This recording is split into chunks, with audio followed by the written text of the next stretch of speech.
अस्सलाम वालेकुम, welcome back to day 15 of learning advance price action in 30 days. पिछली video में हमने आपको सप्लाई एंड डिमांड के बारे में बताया, वर्बली भी बताया और चार्ट पर भी आपको उसकी थ्योरी समझाने की कोशिश की है कि वो बेसिकली क्या चीज़ होती है। और आज का टॉपिक है हमारा न्यूज़ के बारे में, फंडामेंटल एनालिसिस। फंडामेंटल एनालिसिस की अगर बात की जाए तो वो तो एक काफ़ी बड़ा टॉपिक है जिसके ऊपर हम आगे आने वाली वीडियोज़ में डिटेल में बात करेंगे, लेकिन उसमें हम मेन चीज़ आज जो है न्यूज़ के ऊपर बात करेंगे। बेसिकली न्यूज़ होती क्या है। देखिए, न्यूज़ जो होती है ये बेसिकली इकोनॉमिक इंडिकेटर्स होते हैं जो प्राइस में अच्छी खासी फ्लक्चुएशन और वॉलेटिलिटी लेके आते हैं। आपने अक्सर देखा होगा चार्ट के ऊपर कि समटाइम्स मार्केट नॉर्मल अपने बिहेवियर से चल रही है और ऑल ऑफ सडन क्या होता है कि एक बहुत बड़ा आपको पंप या डंप मार्केट में देखने को मिलता है। बहुत बड़ी बड़ी कैंडल नज़र आएंगी मार्केट में, आपको वॉलेटिलिटी बहुत इंक्रीज़ होती हुई नज़र आएगी। वो बेसिकली क्या होता है कि उस वक्त मार्केट में कोई ना कोई न्यूज़ आई होती है। अब न्यूज़ बेसिकली जब आती है तो वो मार्केट में बहुत बड़ी वॉलेटिलिटी लेके आती है। वैसे तो हम कैटेगराइज करते हैं न्यूज़ को जनरल 3 कैटेगरीज़ में। एक हाई इम्पैक्ट की न्यूज़ होती है, एक मीडियम इम्पैक्ट की न्यूज़ होती है और एक लो इम्पैक्ट की न्यूज़ होती है। अब जैसे कि इनके नाम से ही आपको पता चल रहा होगा कि जो लो इम्पैक्ट न्यूज़ होती है वो मार्केट में बहुत छोटा सा इम्पैक्ट लेके आती है, यानी कि उसकी वॉलेटिलिटी काफ़ी कम होगी।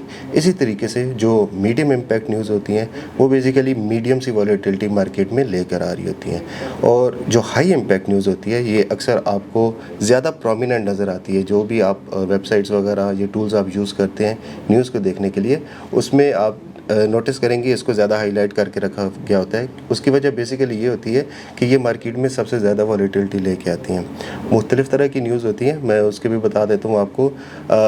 न्यूज़ डाटा जो होता है वो बेसिकली होता है मुख्तलिफ, लाइक CPI होती है, उसमें नॉन फार्म पे रोल होते हैं जिनको NFP बोला जाता है, FOMC होती है, GDP की न्यूज़ होती हैं, इंटरेस्ट के ऊपर होती हैं और उसके अलावा PMI वगैरह की न्यूज़ होती हैं। ये अब मुख्तलिफ न्यूज़ होती हैं, इसमें से किस किस न्यूज़ का क्या क्या काम होता है और उसका मतलब क्या होता है, इसके बारे में हम डिटेल में वीडियोस बताएंगे जो आपको देखने को मिलेंगी। इसमें हम ईच जो इकोनॉमिक इंडिकेटर होता है उसको ब्रेक डाउन करेंगे कि बेसिकली उसका मतलब क्या होता है।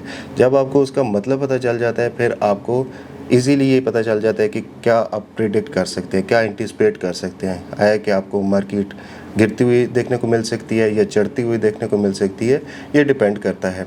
तो जब आप इनकी गहराई को समझ जाते हैं, पीछे मैक्रो इकोनॉमिक्स को समझ जाते हैं न्यूज़ को, तो फिर आपके लिए एनालिसिस करना आसान होता है। लेकिन आज की वीडियो में बेसिकली मेरा मकसद ये है कि मैं आपको एक कॉन्सेप्ट बताऊं कि न्यूज़ होती क्या है। जो आपको चार्ट के ऊपर सडन एक इम्पैक्ट नज़र आता है, बहुत बड़ा पंप या डंप नज़र आता है, वो बेसिकली न्यूज़ की वजह से होता है। अब न्यूज़ जो होती है वो बेसिकली जब भी कोई एक गवर्नमेंट का डाटा आ रहा है, कोई भी इकोनॉमिक कैलेंडर उसमें आपको दिखा रहा होता है, पहले ही बता रहा होता है कि कब एक डाटा आ रहा है। लाइक अगर हम US की बात करें तो US में एक डाटा लेट से एम्प्लॉयमेंट का आ रहा है, तो आपको पहले पता होगा कि वो कब आना है। CPI का डाटा है तो आपको मुख्तलिफ वेबसाइट्स होती हैं, जैसे कि मैं आपको बता देता हूँ जो बहुत ज़्यादा कॉमनली यूज़ होती है। उसमें फॉरेक्स फैक्ट्री हो गई है, MyFX बुक का इकोनॉमिक कैलेंडर हो गया या investing.com का।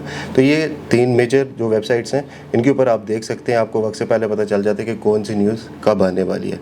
अब मिसाल के तौर पे CPI की न्यूज़ अगर आती है हर मंथ के 10 से 15 तारीख के दरमियान, तो उसमें US की CPI की न्यूज़ की बात करूं तो वो जब आनी होगी उससे पहले आप डाटा को एनालाइज करते हैं कि आया कि अभी करंटली इकोनॉमी क्या चल रही है और जो इससे पिछली न्यूज़ आई थी वो क्या फिगर्स लेके आई थी, अभी जो अगली न्यूज़ आ रही है वो मोस्ट प्रोबेबली क्या फिगर्स लेके आ रही है। तो ये चीज़ आप उसको देखते हैं तो उससे आप एंटिसिपेट करते हैं कि इसके बाद आपको मार्केट बुलिश नज़र आएगी या बिरिश नज़र आएगी, चढ़ती हुई या गिरती हुई मार्केट आप यहाँ से एंटिसिपेट कर सकते हैं। और ये बहुत अच्छा टूल होता है मार्केट को एनालाइज करने के लिए, फंडामेंटल्स को देखना, न्यूज़ को देखना, इससे आप अच्छा एज हासिल कर सकते हैं। अच्छा, तो अभी बात करते हैं कि फंडामेंटल एनालिसिस या न्यूज़ के बारे में जानना आपके लिए क्यों ज़रूरी है या कैसे आप इससे फ़ायदा उठा सकते हैं या एक बड़े नुकसान से बच सकते हैं। मैं आपको एक मिसाल देके समझाता हूँ। अगर हम देखें, अक्सर ऐसे होता है कि कंट्रीज़ में वॉर्स लगी रहती हैं।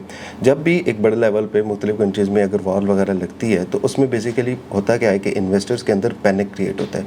इन्वेस्टर्स के अंदर पैनिक क्रिएट होता है तो वो सेफ़ हेवन्स की तरफ जाते हैं। सेफ़ हेवन्स से मुराद मतलब वो एसेट्स जिनके अंदर जब भी मार्केट में मतलब ओवरऑल वर्ल्ड में जब अनसर्टेनिटी आती है इन्वेस्टर्स में, तो वो कुछ एसेट्स ऐसे होते हैं जो बहुत अच्छे होते हैं, उस वक्त भी अच्छा परफॉर्म करते हैं, उनको बेसिकली सेफ हेवन्स बोलते हैं। तो जैसे ही मार्केट में जब वॉर या इस तरह की सिचुएशन आती है तो उसमें जो इन्वेस्टर्स होते हैं वो सेफ हेवन्स की तरफ जाते हैं। लाइक उनमें से एक होता है गोल्ड।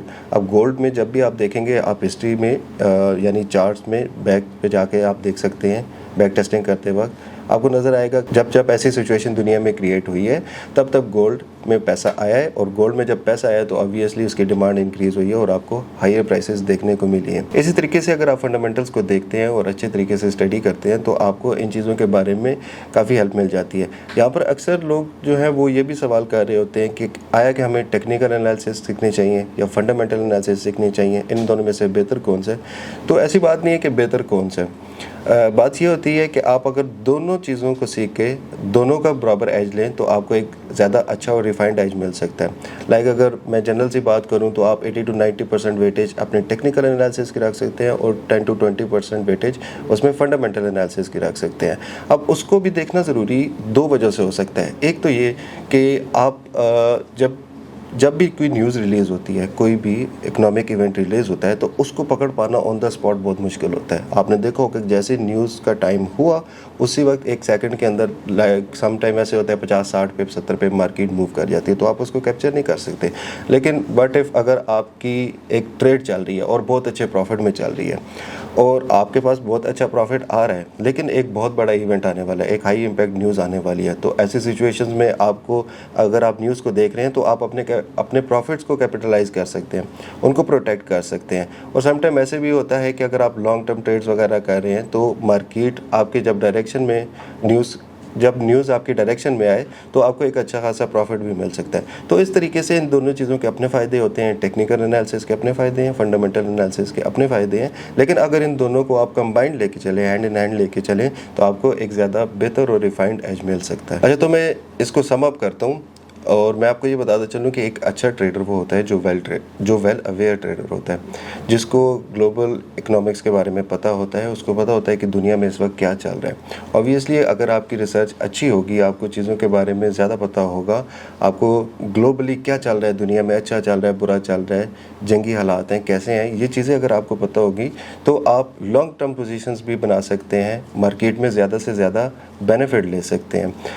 अब देखें, जब मेजर न्यूज़ आती हैं, लेट से अगर ट्रंप आया और वो आके कोई स्पीच वगैरह कर रहा है, जब वो स्पीच कर रहा है तो वो बहुत इम्पैक्टफुल चीज़ होती है। वो मार्केट में ट्रिलियंस ऑफ डॉलर्स कभी आ रहे होते हैं, कभी जा रहे होते हैं, जस्ट उसके बोलने की वजह से, क्योंकि वो जब बात कर रहा होता है वो कोई रैंडम बात नहीं कर रहा होता। वो जो बात कर रहा होता है वो एक बहुत वैल्यू रखने वाली बात होती है, उससे पूरी की पूरी कंट्री की इकोनॉमी ऊपर या नीचे जा सकती है, उसके वर्ड्स में इतनी पावर होती है। तो जब आप वेल अवेयर होते हैं और इन चीज़ों को देख रहे होते हैं तो फिर आपके लिए तो ये आपको ट्रेडिंग में भी एक अच्छा एज प्रोवाइड कर सकती है।